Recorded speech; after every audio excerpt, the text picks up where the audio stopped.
Situation क्या है? अभी तो गांव-गांव जा रही हूँ, एरिया विजिट कर रही हूँ। अभी इतना शॉर्ट टाइम में दिमाग हसाओ पॉपुलेशन कम होने से भी ऐसे एरिया बहुत बड़ा है।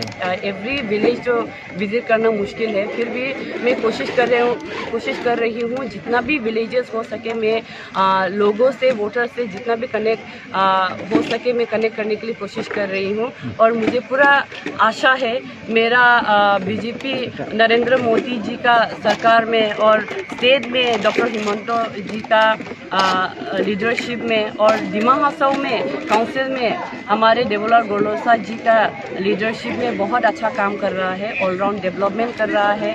हर जगह महिलाओं को बहुत अभी हेल्प मिल रहा है, रास्ता बन रहा है। अभी ऐसे दिमासा कम्युनिटी के लिए बहुत अच्छा काम कर रहा है और साथ ही साथ स्पोर्ट्स में भी बहुत आगे बढ़ रहा है दिमा हसाओ। और आगे भी एजुकेशन सिस्टम में भी बहुत आगे बढ़ रहा है। पहले दिमा हसाओ को एजुकेशन सिस्टम में लास्ट नंबर में गिना जाता था, देखा जाता था।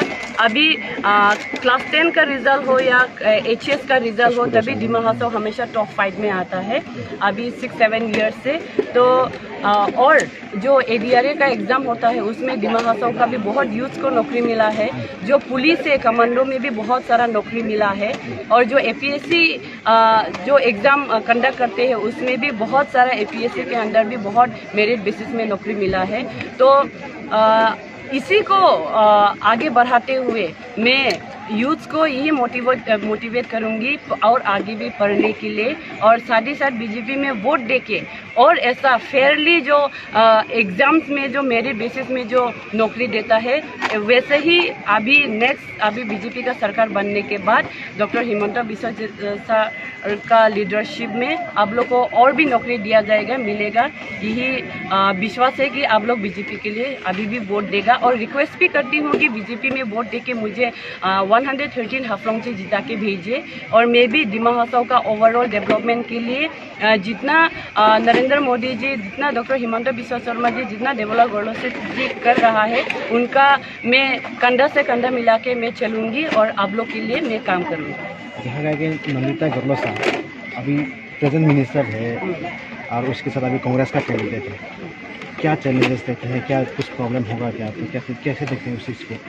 नहीं, ऐसा बड़ा चैलेंजेस तो हम बीजेपी नहीं मानते हैं क्योंकि लोग विश्वास करते हैं कि बीजेपी ने बहुत अच्छा काम कर रहा है, सेंटर में हो, स्टेट में हो, चाहे डिस्ट्रिक्ट में हो। तो ये डेवलपमेंट को देखते हुए, बीजेपी का काम को देखते हुए लोग बीजेपी को ही वोट करेंगे। युवाओं को क्या मैसेज करते हैं? युवाओं को ये मैसेज है कि बीजेपी बहुत अच्छा काम कर रहा है। अभी मेरिट बेसिस पे सबको नौकरी दे रहा है, असम डायरेक्ट रिक्रूटमेंट के थ्रू, APSC के थ्रू और एवरी राउंड में भी अच्छा, एवरी फील्ड में भी अच्छा काम कर रहा है। आप लोग जो पढ़ाई करके अभी बैठा हुआ है उन लोग को भी नौकरी मिलेगा, मेरिट बेसिस पे ही नौकरी दिया जाता है अभी। तो आप लोग बीजेपी में वोट देने से, बीजेपी का सरकार फिर से बनाने से और ये 113 हाफलोंग कॉन्स्टिट्यूंसी से बीजेपी को जिताने से आप लोग को और भी ऐसा मौका मिलेगा।